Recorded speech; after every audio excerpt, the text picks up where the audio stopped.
We are We are live. live. Oh my god, we got Glenn back here. We got the Oh my legend has God. returned It's freaking to the Iron gorilla. Disciples Dude, podcast. we're so excited to have Glenn back tonight. Yeah. We got a lot to go over. Red Pill's been not on the. We've been doing more Bible study and more other stuff, but I think it's a great time to kind of go over some of this stuff with Glenn. He's been through some fun times, some great times, and That's one way. well, That's one way to call I it. kind of wanted to open it up with like I think that there's a lot of marketers in the Red Pill place, and we've talked about this at length. And there's a lot of people that kind of like pull their niche out of like one side of it, and they kind of end up bringing guys in and sort of converting like disciples to that side, and it becomes very polarized and sort of like a messed up community. Either you're MGTOW or you're this or you're that, and there's like this divisiveness instead of it being the original concept, which is truth, which is the Red Pill truth. And these personalities are kind of going around, and we have a good friend named Will Spencer, and he believes that it's kind of dying off because of this, and that there's going to be kind of a different movement. So in a nutshell, what do you think about the Red Pill and the marketing that's kind of going on and the personalities behind, giving out information and what their motivation is now and what it used to be? Yeah. Well, it's good to see you guys again. Yeah. It It is good to see you. Your profile, bro. That sharp ass Viking beard. You could emboss metal with that thing. You know what I'm saying? Just Yeah. it's got to grow the hair out a little bit more. Any new like gym PRs going on? Any how's the gains world going? Oh man, still making gains. Last I time did, when we hit the gym, you were like crushing me on bench, so I need to. I'm still doing that. All right. I think I hit 405 again. Haven't done that. Okay, in a minute. yeah, you got me beat. That's for sure. It's hilarious. It looks like you're wearing a scarf. It's like Yeah.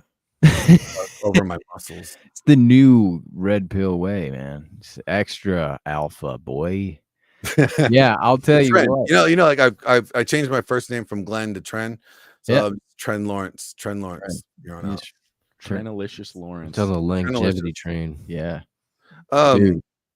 Grifting space, man, I don't want to call it that, but the sad thing is it's like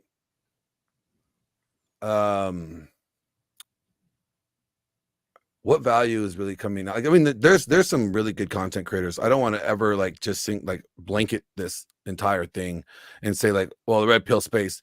No, let's just say like the main talking heads of the Red Pill that people typically tend to tune into.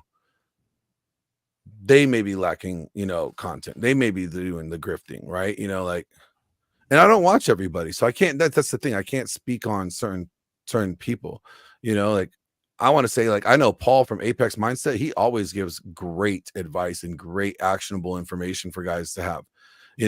He's in this space, but he's not really in this space. You notice, like, he barely comes on Rule Zero, and he barely gets involved in any of this nonsense because he doesn't care enough. He wants to really help guys. So, there are like, there's some actors that are really pushing this to generate, the revenue, and they're seeing dollars before they see people. And then there's actors in the space that see the people and the money comes later. The money is a byproduct of being good to people.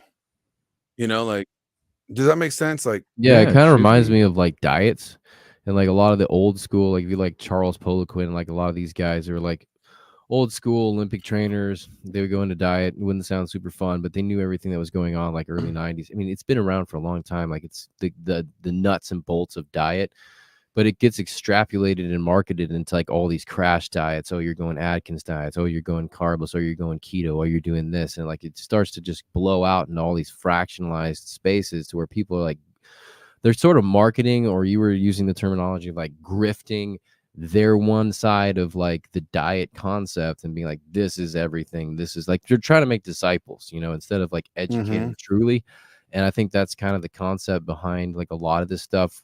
It drives so close to like the character of men because they feel like you know, they want to find out their identity. They want to find the truth. So like, here's someone who's got like a piece of it, and that guy is claiming to have the whole thing.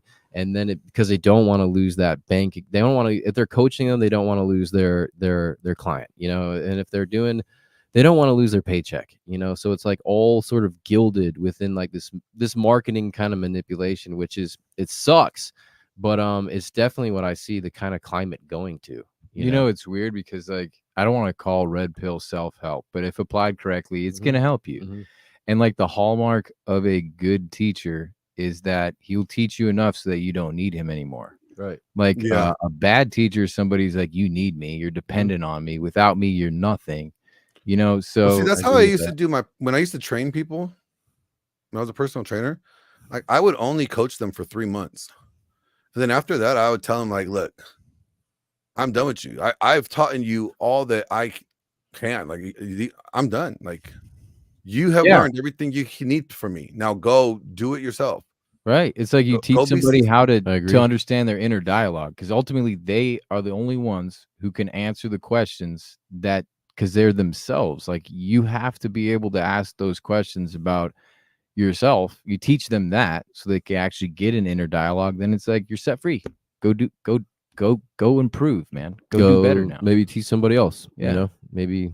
But you're encouraging that process of like, that is what self-help is you're learning to help yourself, bro. It's not like somebody dragging your ass along. Like, okay, eat out of my hand for the rest of your life. Like a chiropractor. Some people do that to themselves though, because even with the personal training, like a lot of people know what to do, but they need someone to like keep them on task and keep them. No, that's then you need a workout partner. Well, right, and that's the difference. That's it's the difference from a trainer and a workout partner. And a lot of people do that. They will use their personal trainer as a workout partner. Like they know, some of them may even know more than their personal trainer. True. Right. So true, but man. they just want they want that accountability factor. And I don't see a problem with it. You know, like I get it. Like, well, I get a friend for that. But yeah, get a friend. And I mean, if you want to pay me to do it, I'll meet you at the gym. Yep.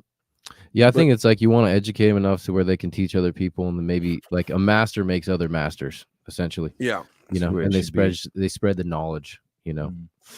But Glenn, tell us. So you posted a picture recently with Mr. Michael Knowles. Oh yeah, Michael Knowles, bro. And my Sicilian brother. Yeah, your Sicilian brother. Why don't you fill us in on what you've been up to lately? Yeah, how'd you get a pic with that dude? Where'd you go? What studio were you at recently? I was in Nashville. For those that don't know, I'm the infamous plant of the Daily Wire. It wasn't Pearl. I know some people have alleged that it was her. Truth is, it was me. Yeah, the whole time. I've been employed by the Daily Wire for 15 years now. No, I'm kidding. Right.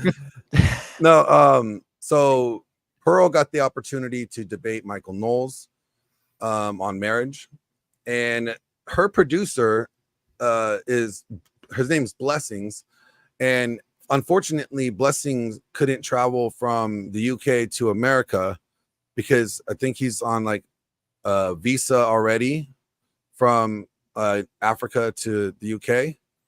So like there was some hiccup to where like he couldn't travel with her because she was traveling for work. So she asked me, because she doesn't have a producer in the States, if I was willing to go with her to Nashville and to help her out with the Daily Wire, and then also shoot some other content. And she was also going on Jason Whitlock at the same time. And I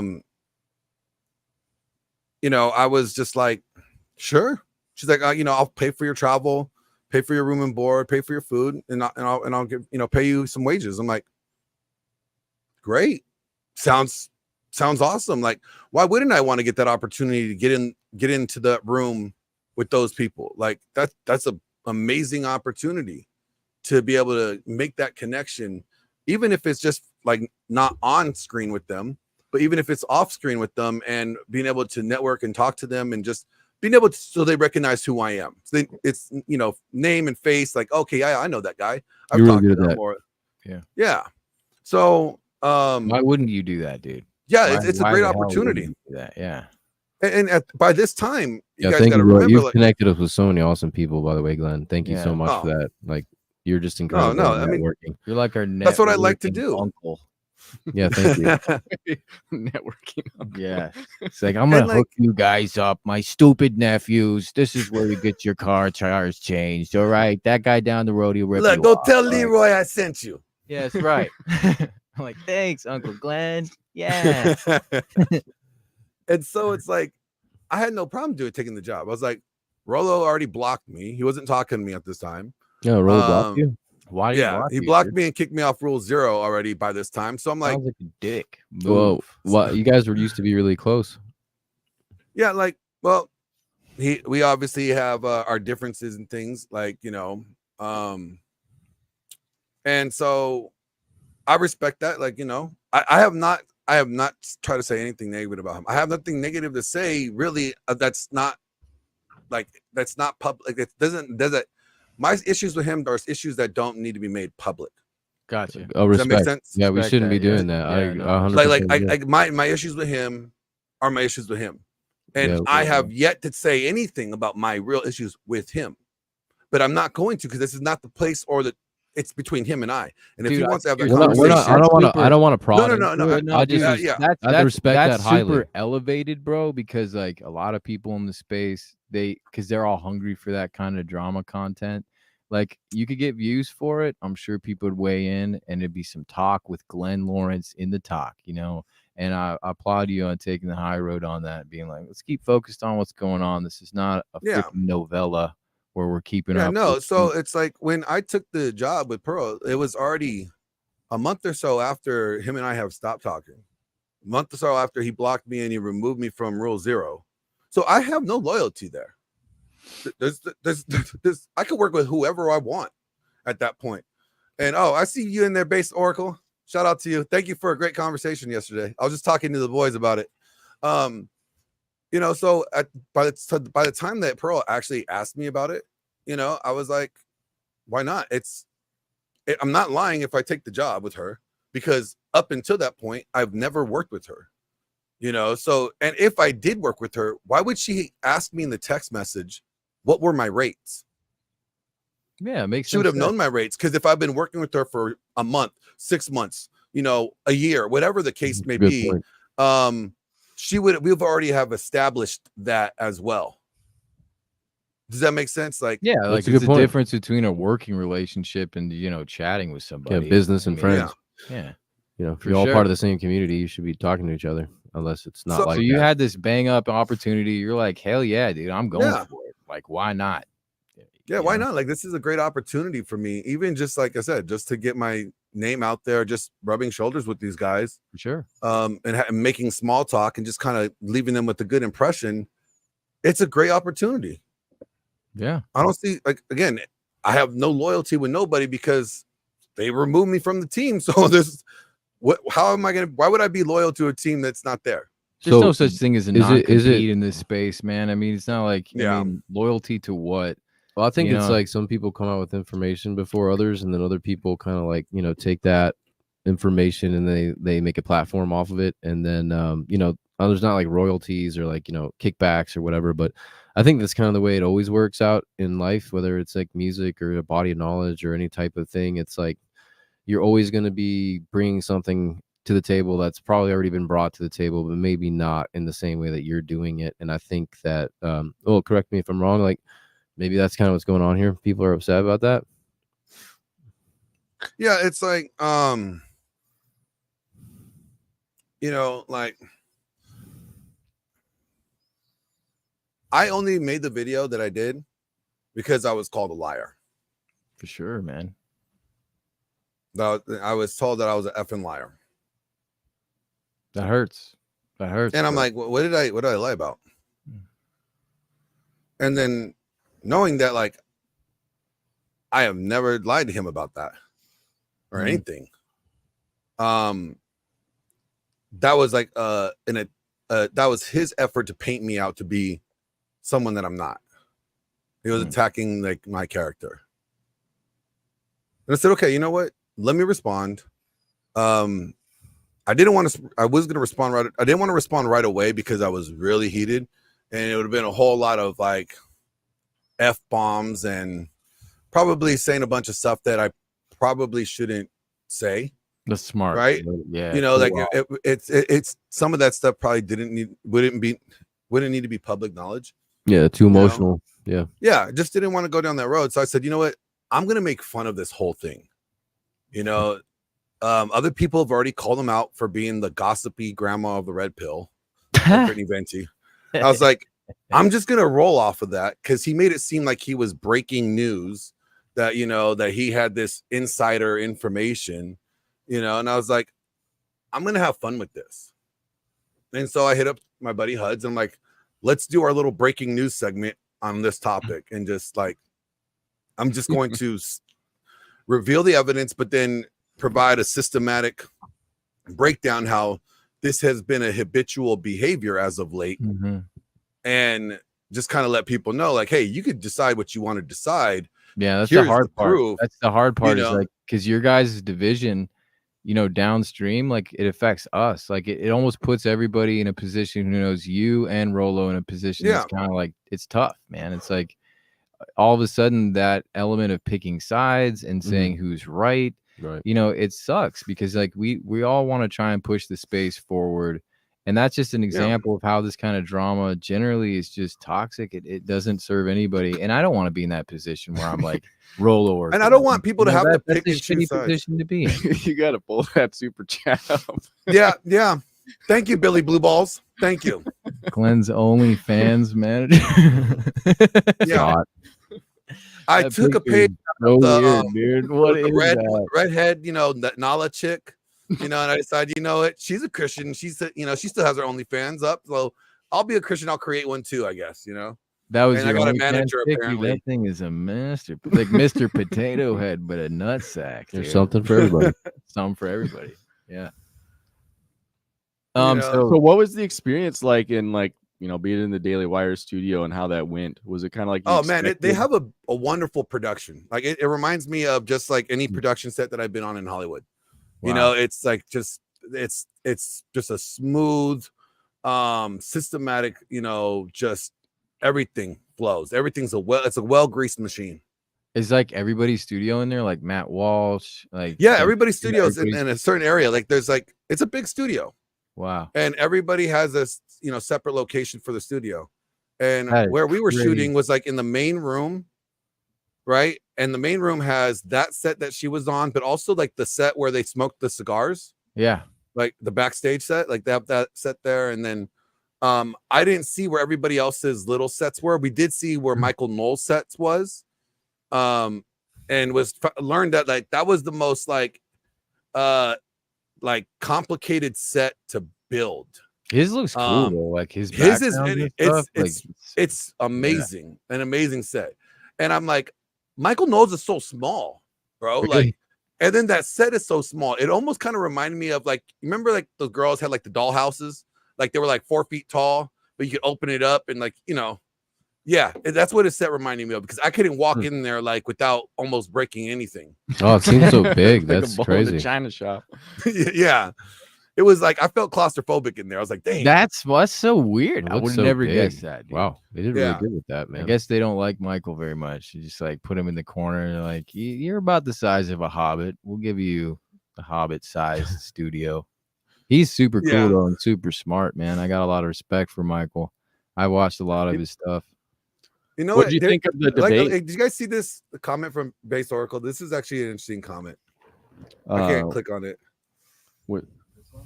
Yeah, try that. This one. Wow. I can't disagree. Like I can't disagree on not that. Money, clout, or hose. It's being true to himself. His adolescent frame comes off as a female imperative.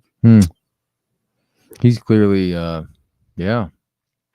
I mean, it's hard like not to go into the weeds with this stuff and like those. Yeah, I have a lot of opinions. Yeah, I know. You know, it's kind of like old wise word. Opinions are like assholes. Everyone's got them. Yeah, but, I think the proof is in the pudding, and that, you know, I wish we love Rolo. He's done a lot for us. And at the end of the day, it's like people's actions are going to give them a certain future and a certain reputation, and that's what you can't argue with. I just encourage everybody to, like, you know, don't judge anybody based off my interaction with them. You know, let your interaction with them be yours and mine be mine. And how I view this person or feel about somebody, that's just between me and them. Mhm. That's my personal feelings. I don't need anybody to take an offense for me. You know, I'm not going to draw a line in the sand and be like, hey guys, if you work with them, you're not working with me. You know, like, Yeah, That's what's bizarre. That drama. That's not where you are. All my friends are free to work with whoever they want. I don't control nobody or don't want to. I mean, like, if nobody. you wanted to break it down to, like, in my opinion, if you were going to be Machiavellian and be that asshole, I would have been, you know, in Rolo's position and said, Glenn, go make friends with Pearl, like, be my mole, go in there, and, you know, like, that would have made more sense. If you were just trying to be an asshole, like, just go ahead, you know, you got a bridge to somebody, you know, a backdoor entrance to the city you want to burn down, make the most of it. So I just don't understand, because obviously in every space you can use drama to drive views. You can use all these things, and unfortunately it's hard to pick something that's like sort of a construction fabrication of drama from like something that actually is drama in a space that's rife with drama. And it's kind of like, well, what's real, you know? And so I feel like what you and Rolo went through is definitely real. And the thing is, it's like, it didn't have to be, none of this had to be here. Like, none of this needed to, we never even have to be talking about any of this. Yeah. You know, like, from the time he removed me till even, like, I have not said anything about him in any streams. I mean, I still praise his work. I still quote his books, you know, stuff like, you know, I still give him his respect. It wasn't until he started sending shots towards at me, or, you know, saying that, you know, why he doesn't work with me anymore or stuff like that. And, you know, mischaracterizing things with me, that I decided I needed to respond to these things because, you know, his viewer, like, we have a lot of crossover viewers. Like, a lot of my viewers originated came from my exposure with him, with you guys, when we did that stream with him about a year ago. Yeah, that's where I got a good substantial amount of my viewership from. So my viewers generated originally predominantly from him. That's what I view frustrating about the situation, is like, if you have an issue with a person you know personally, like, you should be talking with them personally in the private. Don't be airing it out publicly. You know, I agree. But I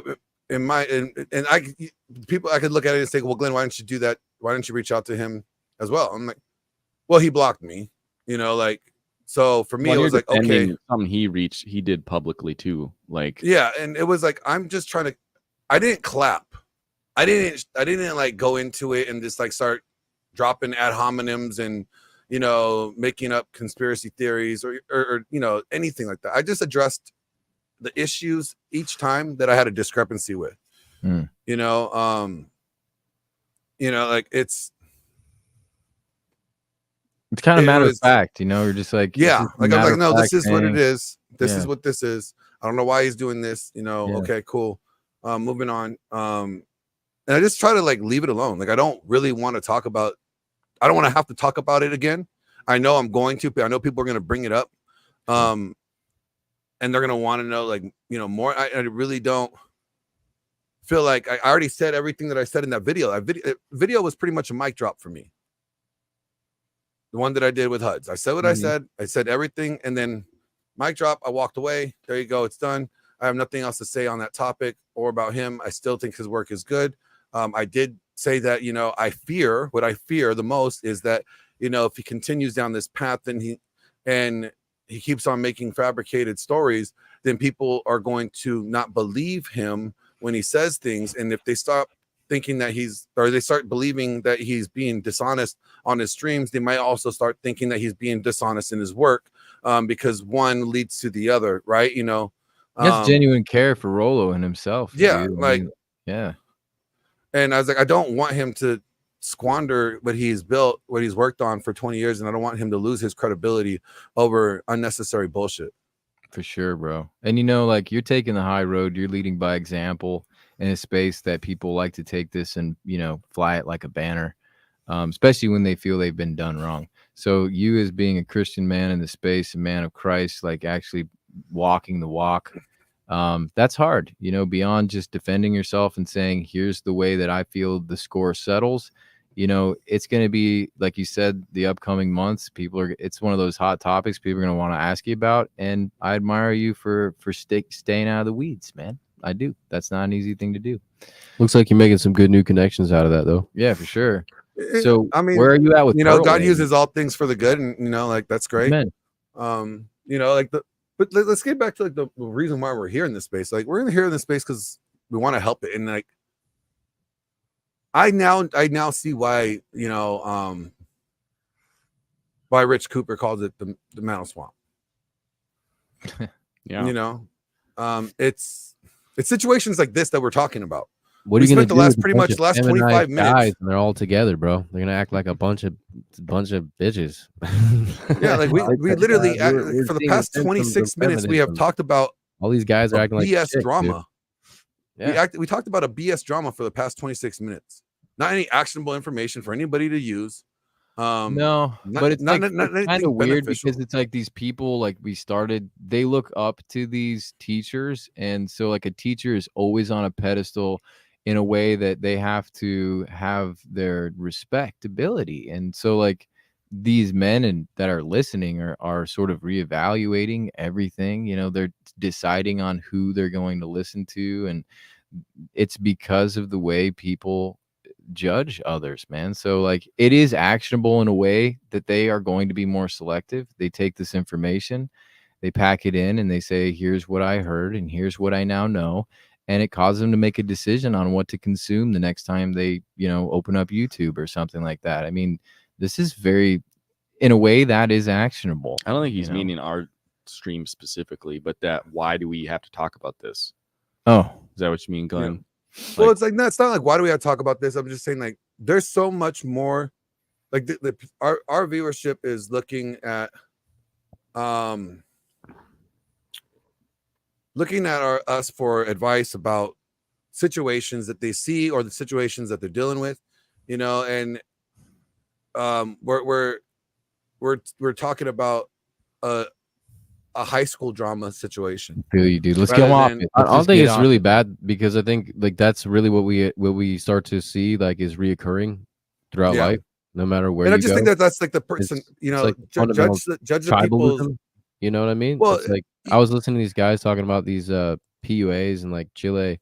Like each guy had like a different program or whatever, a niche, and like they would see each other in the roads. Like they're all trying to pick up girls, right? And then they're getting in fights with each other, and it's like that gang mentality, and we see that all over. So I mean, I don't think it's necessarily a bad topic. Maybe it's very I don't know. No, it's not that I'm saying it's a bad it's cool topic. for guys to kind of see, like.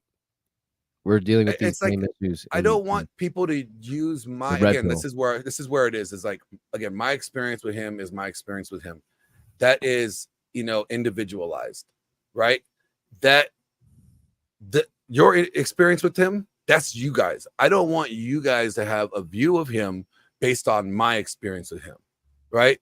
I don't want nobody to have to pick up an offense or take an offense with somebody because of my experience. Right, that's personal. That's when I see him. That's between him and I. Like that's our beef, right? I don't want people to be offended with him because of there's an offense with him and I, right? That's all I want. And when we expand upon this, when we talk about this, when we dive deeper into it, and I'm sharing my personal experience and my issues with him. And then people tend to take that on, and then now that they have a beef with him, and I'm not trying to draw a line in the sand. I'm not trying to draw a line in the sand for anybody. Like, oh, you got to pick sides, Team Rollo, Team Glenn. No, it's your team. Whoever you want on your team, that's your team. You're raising the bar, Glenn. That's awesome. That's the way it should be. That's the way the red pill space should be. It's not I pledge my allegiance to Glenn or Rollo or anything. Yeah, well, have you noticed too, Glenn, like I know since I discovered the red pill, like it's taken such a, like, I thought in the beginning of it, kind of like Glenn's OnlyFans manager said here about kind of like you can pull that up, Dave. Rollo's videos with Pat Campbell were instrumental in turning my marriage around, but I have the IQ to separate the work from his actions. Like the good old days of the red pill was like, I feel like very productive. And now since it gained all this steam after like COVID, it's like turned into drama is what gains the views. And like it's like male Kardashians, like what's going on in a lot of this stuff. Yeah, because they come out with a body of knowledge, and it has to be applicable. There has to be actionable stuff. There's no actionable information then they're out anymore. of that. It's all about gossip column. This is TMZ now. It's turning into TMZ. Yeah, everybody's trying to get dirt on everybody else and discredit this influencer. Just to push, instead of elevating themselves to make sure that their content and that the information that they give is actionable, and people are having success with applying it, instead of leveling up that way and rising themselves up to the bar and meeting the bar of quality work. They just want to shit on everybody else and push everybody down. It's like the Garden of Eden, everybody up. It's like when something beautiful and novel begins, there's like that Garden of Eden. It's like Eden for a little while. It's just like everybody's excited because good things are happening and they're like growing, and it's just like a nice period. And then somebody eats of the fruit, and it's like, all right, now they're gonna play that game, and then everybody flows down into this. It's the same pattern you see in politics, the same pattern you see anywhere. It's this nasty tribalism where they're fighting with each other, and then the points that need to be met, they're not met. So I don't know how you save something like this. I don't. I think taking the high road like you have so many and leading by example is what you do. But in terms of red pill, like being a space that will ever harken back to, like Mike was saying, that beginning space, which is really just enjoyable. I don't know. I don't know. It's like, I was saying this yesterday with On Base Oracle. We created Rollo. We are responsible for Rollo in a sense, like. Instead of looking at him as the guy that provided just information, we now put him as like the leader. We all turn to him. We all go to him. Like, instead of like, there's a difference between being a leader and somebody that's being an educator. Yeah. You educate. That means you give out the information. Here's the information. Read the information, right? Just because you give out information, that doesn't necessarily make you a leader. I agree. Right. You gotta want to take on that role too. So the question is, did he want it? Mm-hmm. It kind of seems like he likes that Godfather phrase now. Or father phrase. Yeah.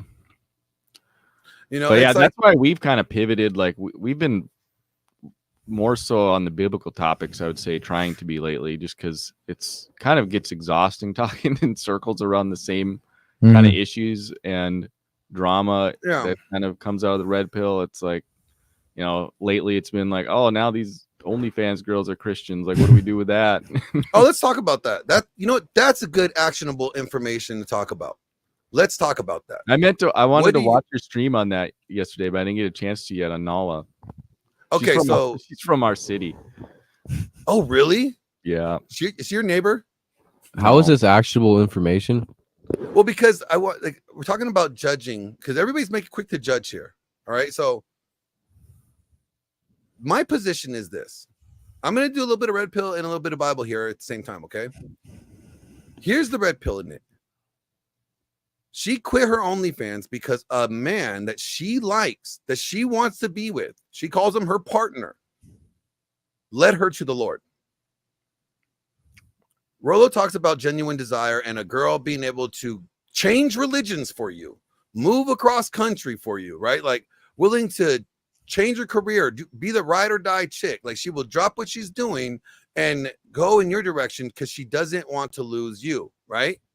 Genuine desire. She has that much desire for you. So this girl has so much genuine desire for this guy that she was willing to give up $300,000 a month and find her way back to God. $300,000 a month. Wow.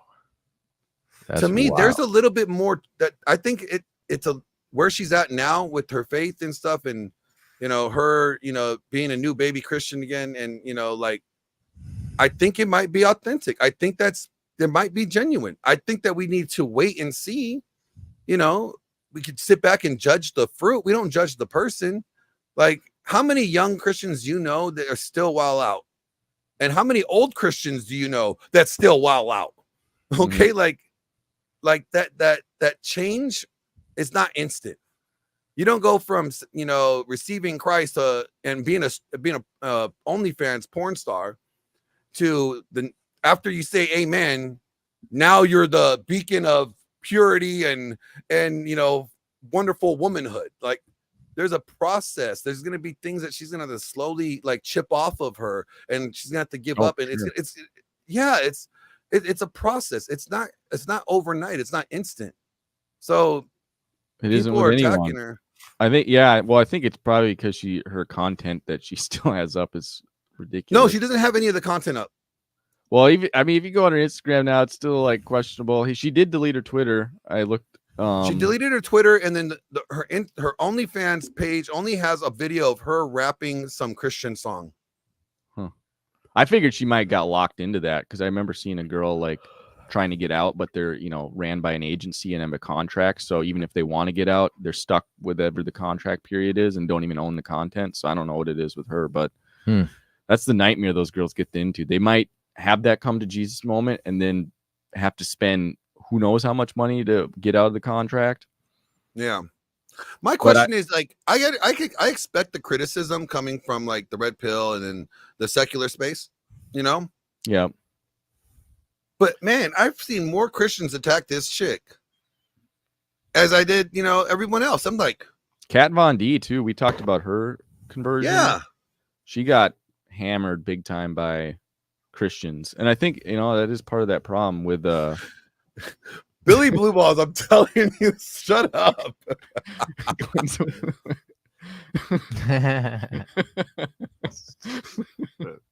What did he say? Glenn's aware of the OF contract. Thanks to him because he's oh man.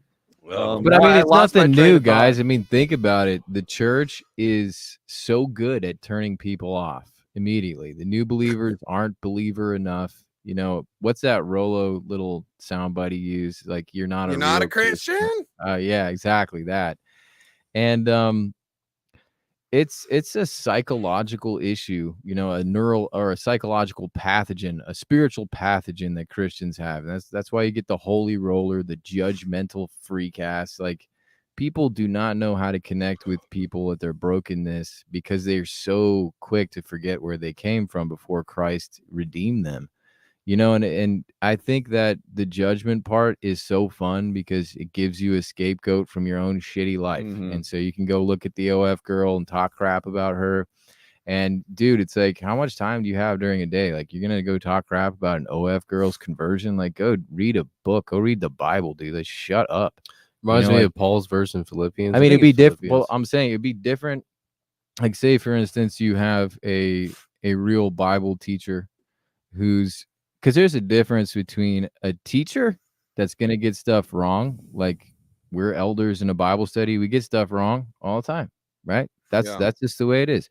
But then you have a false teacher, like somebody who is purposely messing up the gospel and giving a false gospel. Like, you should go after those people in love, right? What does Paul say about them? He says, it's fine. Like, so long as Christ's word's getting put out there, there's people that do it for money. There's people that do it for self-gain. There's people that do it for all kinds of reasons. I think it's in Philippians. I'm not sure. I suck at that. But he pretty much says, I'm aware of the grifters. I'm aware of these people. But at the end of the day, all the glory is going to God. And yeah, there are some people that are going to get led astray, but there are some people that are going to get led and know about Jesus at the end of the day. And it's like, is it up to you to sit out there and do that? That was Paul. Like, Paul was hardcore. He's like, I got bigger fish to fry is what he was saying. He's like, you have bigger fish to fry in your life than doing that. Why don't you start focusing on what you should be focusing on? Well, the problem is, like, the false teachers aren't as much fun to go after. That's how you can find out it's a scapegoat. I mean, like, if you have to be self-examining where you're scapegoating on your Christianity if you want to grow, because that scapegoating tendency is all of your baggage. That's all of your wasted time, dude. It's like, my thing is, like, why do people care enough about Nala really to like make any like comment about her dude that she's with or make anything like you don't know what she does. Like she is allegedly has quit the stuff since December or whatever, and the video just recently has been surfacing or going around, and you know, and all that stuff. It's like my first response is like, you know what? I hope it's true. Thank God, praise God that you know she gave her life to him, and she got salvation. Amen. Does that make her worthy enough to be a bride? Not in my opinion, but you know what? In the guy's opinion that she's with, yes, it does. And then that's the only thing that matters. That's their relationship. Well, I think like what happened. My opinion of him, none of my opinion, that has nothing to do with it. I'm refreshed by that, honestly, Glenn, because I feel like what happens, and I had this happen to me too, because you get all this information about Red Pill, and then you start like judging your mom and dad's relationship, or you start judging your relationship, and you're trying to employ this information, practice, and use it. And then that becomes habit. And then you just start judging everything. You're like, oh, because of this red pill knowledge, I can judge Nala. I can see that her husband or her boyfriend, he's actually a beta. And here's why. And, you know, all of that kind of stuff becomes habit. And you forget you have a higher calling as a son or daughter of God. That's not the way you do it. You know, it's like if you're practicing guitar, right? And you just practice one piece of the song and you never play a whole song, you're not playing music, dude. Like Red Pill is just a piece of the song, a piece of this whole component of you getting better at life. You know, so stop applying that paradigm to every relationship you see. You know, there's more to it.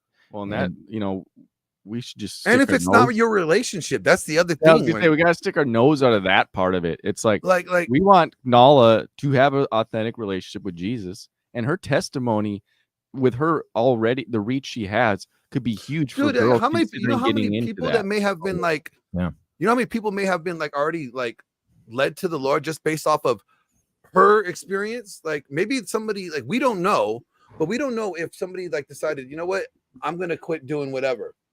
Like she did. She inspired me. Whatever the case is. That's great. Maybe she's encouraged some young girls to get out. Oh, I know she has, man. There's like, you know, our good friend David Gornowski, he has this quote that I like to use sometimes. You lost your camera, Glenn. Are you still there, Glenn? Yeah. All right. So what he says is the cross haunts the world. And so like Jesus will haunt you. So like a lot of these OF girls, like they're haunted by Christ. They're haunted with a past like this girl was. She grew up in church. She was constantly trying to push Christ out of her thoughts, constantly trying to push the truth away from her. And if you have one of those pivotal examples like that, that's enough to push someone over the edge and be like, you know what? I'm sick of being haunted by Christ. Christ, you're real. I see you in the room. Right? I'm quit acting like you're not there. So I think she has, dude. I'm sure she has. I'm sure there's a bunch of OF girls with Christian pasts that want to feel okay doing what they're doing, but at night they're haunted by the cross and they feel guilty about what they're doing.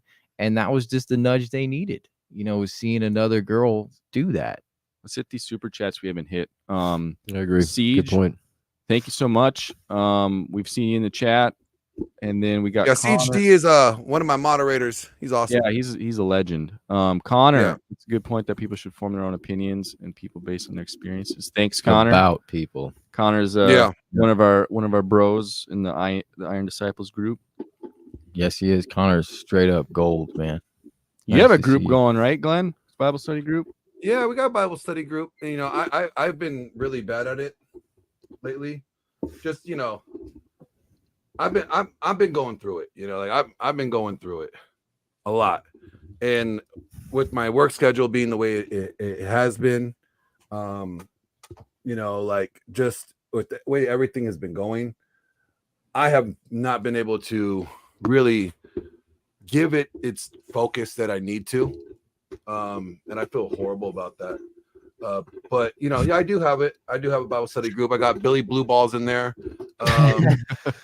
Nick, Pastor, Unplugged Christianity's in there. Lord Venom is in there. Well, that's awesome. I mean, I think just it's important to have a group of brothers, you know, putting the effort in. Like we started a new thing with our group. Yeah, on just trying to get some accountability on reading and spending time in prayer. So I made a spreadsheet in Google Sheets. We all had to have a column. You would be that guy. You would be the spreadsheet guy. Dude, it worked, bro. Mike did it. Mike would be like, hey, Joe. So, what were you doing Thursday? See, that was the exact point. I split us up into teams, or everyone just got to pick their own team, and then it was like you have to check each date that you did it, and then it's going to be what team wins, and then that keeps the teammates kind of like, hey, what are you doing, bro? You haven't checked any boxes last week. So I don't know. It's kind of a good experiment. It's turning into a game. Guys like games, and ultimately you're trying to build a habit. Like I think as long as we want to just build good habits with the guys. It's just it feels so much better to be like, hey, okay, guys, don't take the spreadsheet idea to the bedroom. We see how that played out. Oh my God. Yeah. I've heard about that guy that did that. A plus B equals C, baby. He was keeping a spreadsheet. So I heard about a guy keeping a spreadsheet of literally every time his wife said no to sex, and he would wrote the things he gave. That's probably. And then he presented to her after 3 months. Was it 3 months or like 6 months? Yeah, I can't remember. It was it was hilarious though. It's like, just like, what do you do? What do you do? Hey, girls take photos of all the texts and they share with their friends, and they keep a stockpile for when you mess up. So why not? Yeah, why not? It's actually smart. But it doesn't shame her. Like what you're doing doesn't shame her. Actually, it embarrasses you more than anything. Yeah. Like, because then here is this copy of a document that you have detailed, on how many times the woman that you're married to has rejected you, and you're not getting the picture. It doesn't have. It's a picture with words. You just don't get. You don't make out what the picture's telling you, and you're asking her to reveal this picture to you. Like that's horrible. Hey, dude. Sometimes you gotta lift up the mirror and you gotta do what you gotta do, man. You gotta do what you gotta do. I see Jake play. I'll play devil's advocate. People like Kanye and Justin Bieber may have led people to the church, but to the modern church, is that a win? So I would say to that, yes, it is a win, because there's different versions of church. Okay, like I have this view of the modern church, as he puts it, as sort of an estuary. Okay, so it's like for small fishes, it's a shallow body of water. It's not meant for growing huge, and getting spiritual gains.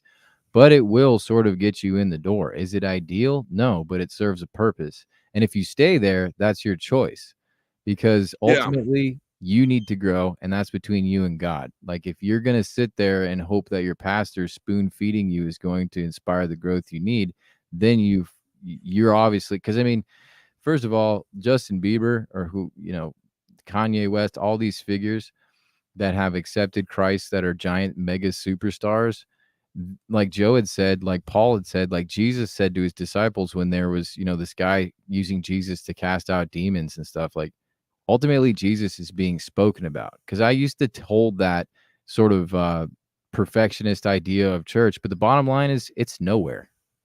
You're not going to find a church that holds every single thing where it needs to be.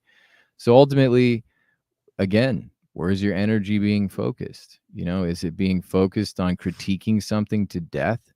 Because critique is a funny thing. Like people will say, oh, this is constructive criticism. And that's dressed up as constructive criticism when it actually is meant to turn the knife or scapegoat.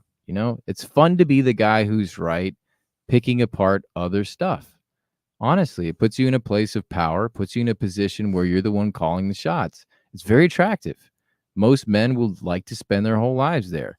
But unfortunately, if you're in that position, you're never admitting wrong. And the only way you can grow is by seeing where your deficits are. And that's where you should. I look at like a lot of these like churches, like there's baby churches, and it's like growing up, right? When you're first become a Christian, right? You're a baby. You need to have some infant food. All right. You need to eat those smashed bananas and peas and something easily digestible. That's what a lot of these, what I call seeker-friendly churches do. It's good for baby food. It's good for somewhat of a foundation, right? But at some point you mature, and you know what? You don't want no more baby food. You're tired of the tit. You want a steak, damn it. You want your own pizza. Okay, you want some real meat. All right. You want a real hearty meal. That's when you graduate and you move up and you mature into a different church. You outgrow the church that you're in. and you want something, or you deeper. try to change it. Like, go to the same church you're there and try and, like, inspire some growth your damn self, dude. Like, But do just that. know they Start might run small, you dude. out. That's another lesson you can learn. Don't be like you're experiencing with Rolo. You apply that to anything. Do you get bitter about that? Or do you say, this is another lesson in church? This is how I grow. This is what happened to Paul. Look at what happened to all of the OGs that we read about.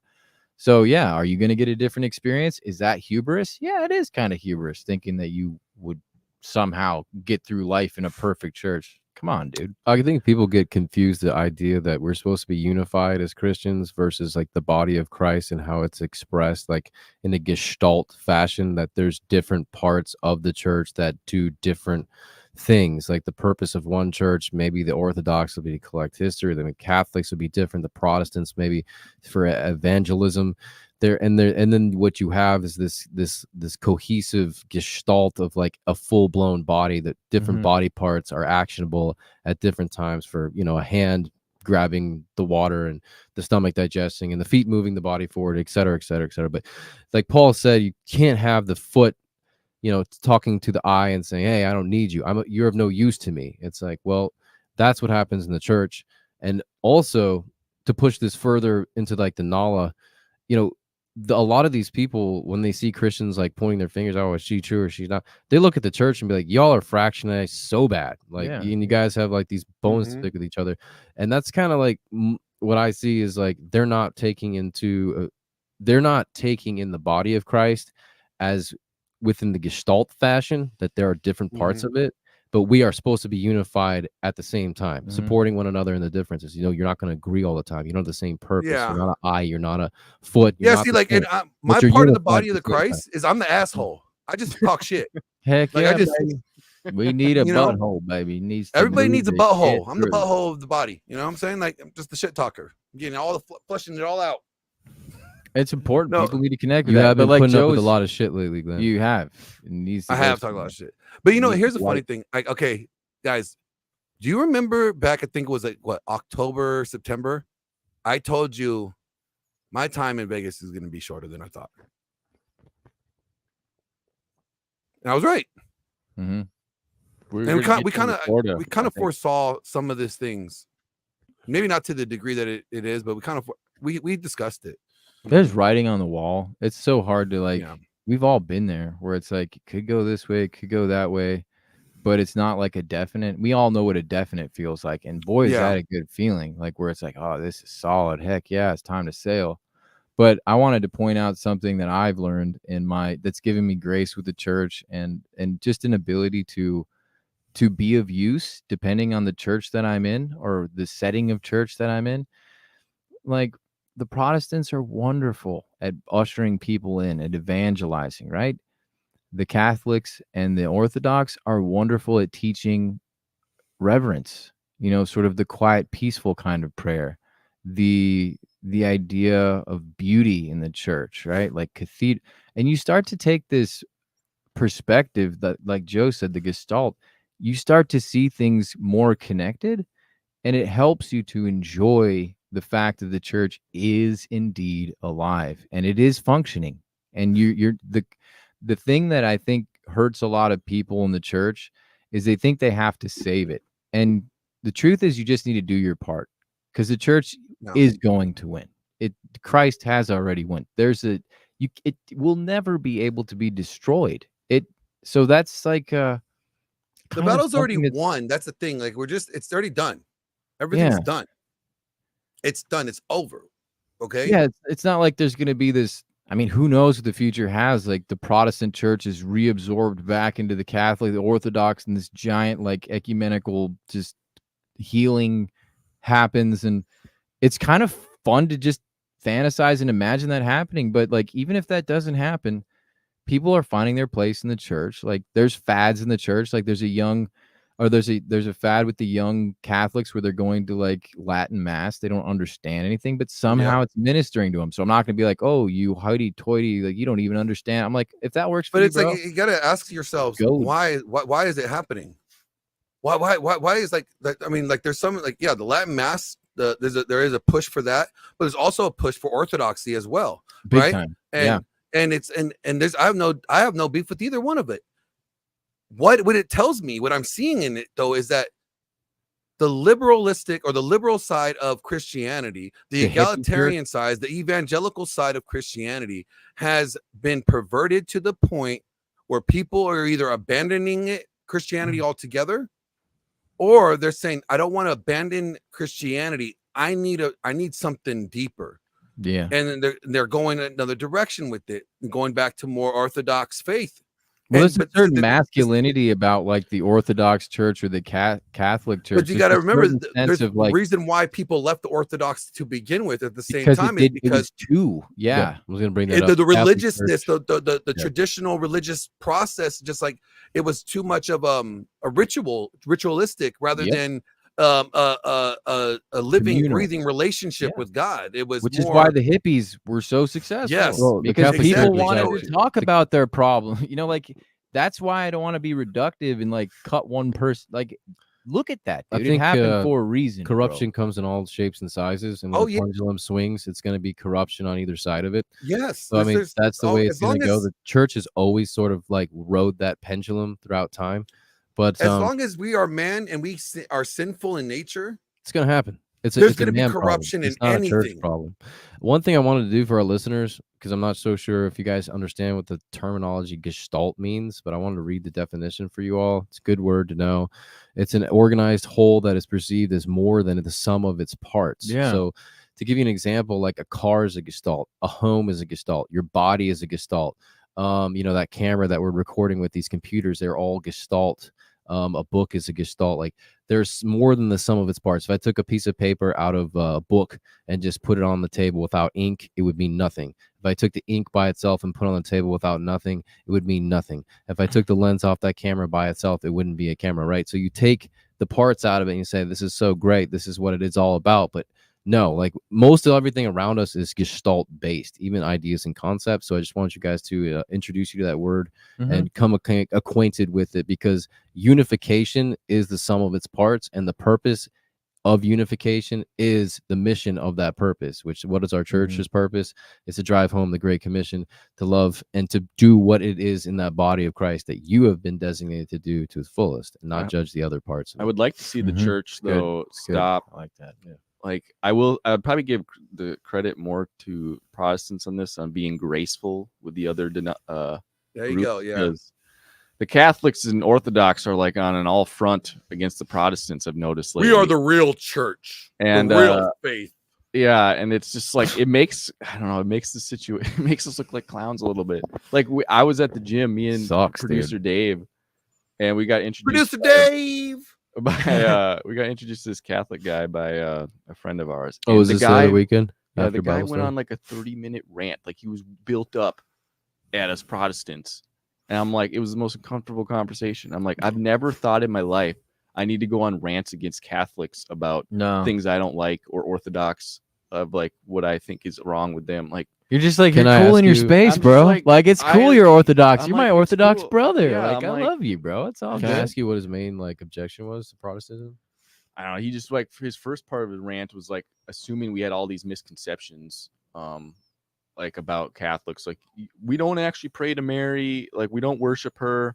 We don't actually worship Saint. Like he went on a rant about stuff that we already knew. He just assumed that we would have. Hey, look, you guys have a whole bunch of engraven images. A lot of people do have those. Leave that alone. In all fairness, a lot of Christians do believe that they worship Mary. He kind of just assumed we were super naive. They treat you like a caricature of what they think you are, instead of being like, "Yo, bro, like, you are a person, so maybe I should ask you questions before I assume your position." Well, it sounds like it was more of an attack than it was like trying to be. It's like it was this straight up attack. Right. Like, it was, when I talk to Catholics, I go, "Hey, bro, do you believe in Jesus? Like that. Yeah, did you give your life to Jesus too? Yeah. All right, we're a team. We're on a team.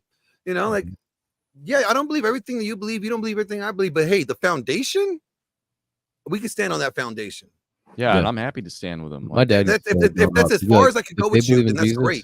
Then it's okay, because we had some Mormon family, and he said they're the sweetest people you ever meet. And I kind of wanted to dig a little deeper, but he's like, so long as they love Jesus, son, at the end of the day, stand on that and love them, and that was it. It was real simple. Let's answer. I always feel like when that you're ready to have a question that my OnlyFans manager has. That's a good question. What is it?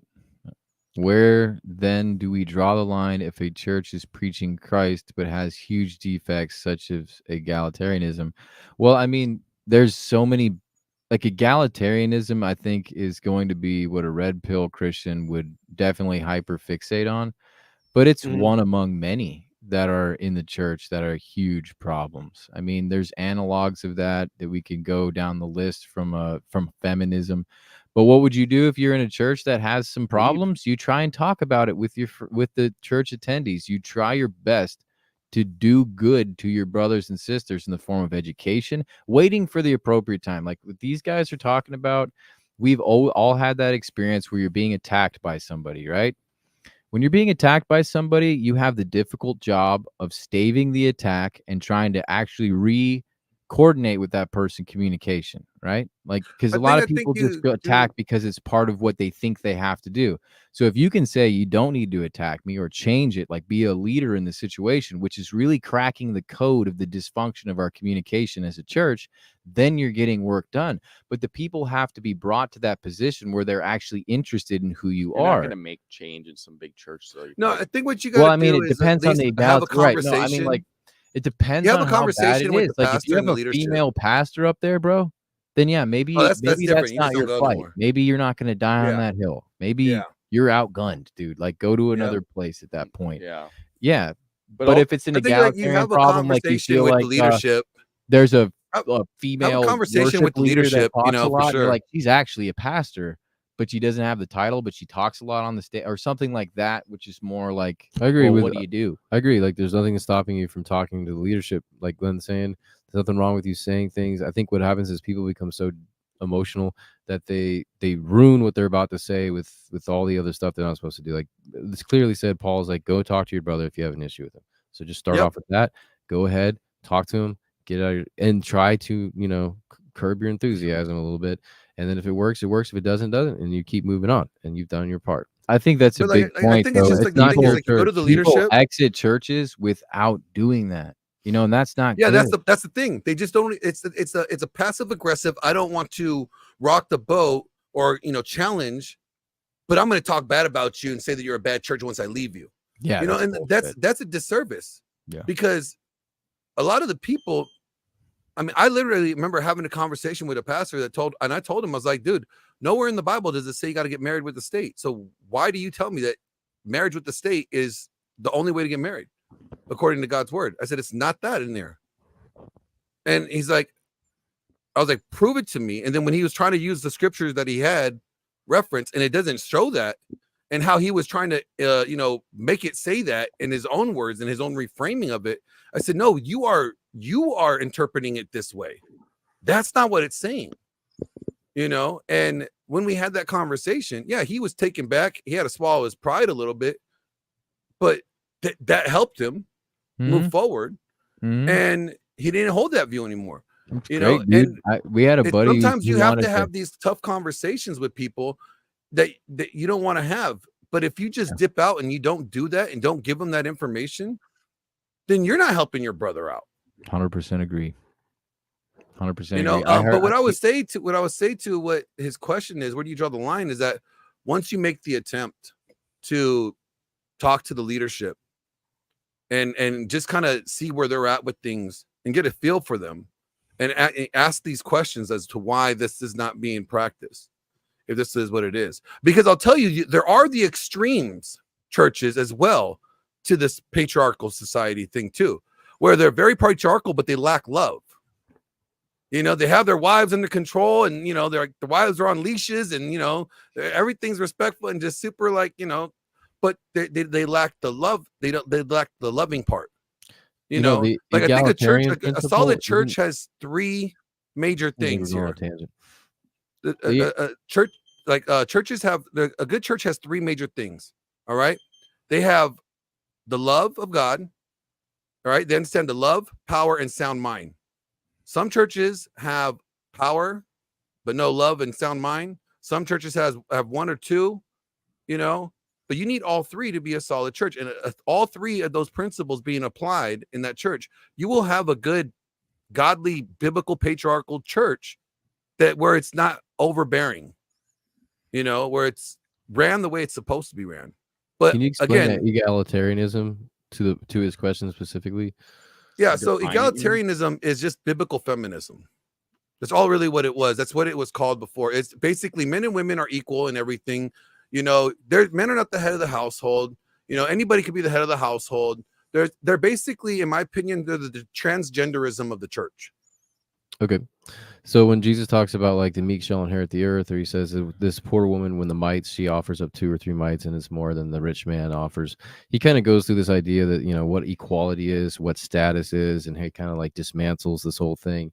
And it kind of reminds me of like, okay, if everyone's equal, everyone's of equal value. Like a car doesn't run without its bearings, but it doesn't mean that if you're putting fuel in it every day, it might seem like the fuel is the most important thing about it, but certainly it's not going to run without its bearings, right?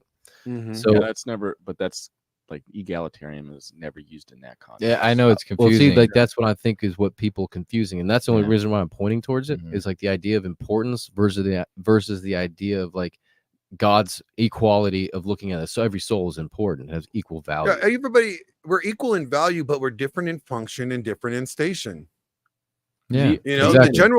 the general's life is no more less important or more important than the young private. You know, like they both have uses. The life is both valuable. The one thing that is different, roles. though, the one thing that's different that I think people should really pay attention to who are believers is that the amount of responsibility you're given does not indicate greater value, but what it does indicate is you will be judged more harshly depending on how you deal with that position of responsibility. So greater in a power way, equals greater responsibility. Again, Christ is like, this is not in many ways, yes, it's a reward to be trusted with something. Like I have a baby on the way. That's a reward to have one of God's children that I have to take care of. But in many ways, it's like, yo, man, you are now in a position where you're going to be judged more. Like it's not just, and that's where people struggle because they think that the more responsibility they get, the more value they get. No, that's not. You're gonna have to put this baby first now. Now you're coming second, third. Like the man of the house is putting everybody before himself. Like this is the paradigm switch Jesus fought so hard to teach people and the Pharisees. Like, you know, this is the true kingdom of God. To give is to receive. To serve is to be the king. I am the king, and I'm washing your feet. And so when you say egalitarianism under the context that should be assumed from the gospel, it makes sense, but it's hard for people to accept the fact that Christ, his love is not just something that you can adopt and say, this is my version of love, or Christ is my version of Christ. And ultimately that's the problem. They want to define Christ for themselves. And then they have this whole... That's the real problem, right? My Jesus wouldn't do that. My Jesus behaves like this. Yeah, dude. You're talking about Jesus. That's your gardener. That's not the same Jesus, okay? Don't get them conflated. The names spell the same, but they're different people. Yeah. Well, they drag in their own ideas of like importance and power and all these, you know, words, and it's like when that's why baptism is so crazy. It's like you're a new person, like you literally are lobotomized. Like one thing the three of us kind of push for and really fight for is the updating of the words that you use for a sacred nomenclature, and really adopting what Christ means with these things so that we can like have the sacred and actually enjoy the sacred again, instead of it being like the sacred secularized and then dealing with that piece of crap and watching everything burn down and turn into a swamp, because it never works. We try to make marriage a secular concept. You get high divorce rates, dude. No one stays married when you secularize marriage. You know, you cannot force sacred into this worldly paradigm. It self-destructs. It doesn't work. You know, you're hitting on the point where I was hitting on Michael Knowles. That's why Rome fell when it was Christian. About marriage. That's what David was telling us. It was amazing. So David told us this story about Jesus going to the demoniac, right? And so the demoniac's in the hills cutting himself, going crazy, and then he takes all the demons out that are called Legion, and he sends them into pigs, and they go off and they die. So he broke this down for me, and I was like totally shocked by it. So the Roman soldier symbol was a boar, right? Legion is actually the name of the Roman soldiers, right? So and this is all a picture. So then they go into the pigs and they go die in the water, right? So he's saying is like when Rome adopts Christianity, it's going to fall because you can't use Legion, you can't use the demons, you can't use this strong arm of power to sustain Rome anymore. You cannot take a sacred concept of gospel and put it and make it a political apparatus. It will self-destruct the same way marriage will self-destruct. And it blew my mind because it's like like about the homogenous, huh? The homogenists or Christians that believe that Christianity should be put in as political law.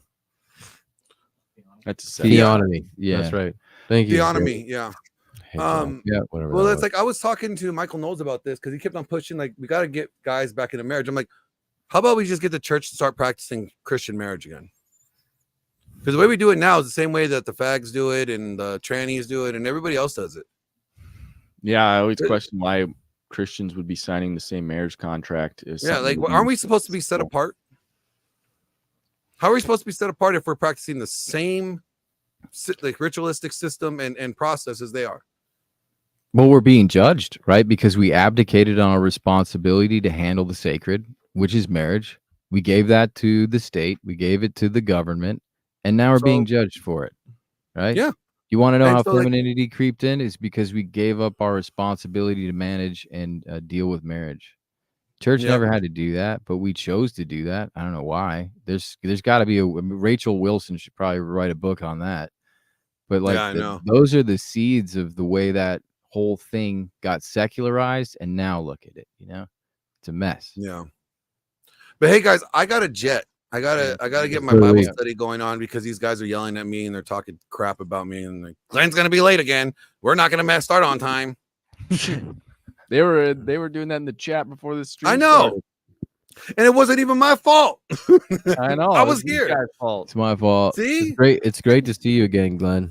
Thanks for being here. It's great to see you guys again too. We gotta catch up. I gotta fill you guys in on some other things. Yeah, man. Some things upcoming, so it'll be great. Love you so much, Glenn. It's good to see you. Florida. Yeah. Yeah, I know. I was in Tennessee, guys. I was right there. Close. It's right there. It's like a drive away. But all right, you guys. That's good chatting with you guys. We'll talk to you guys later. Peace.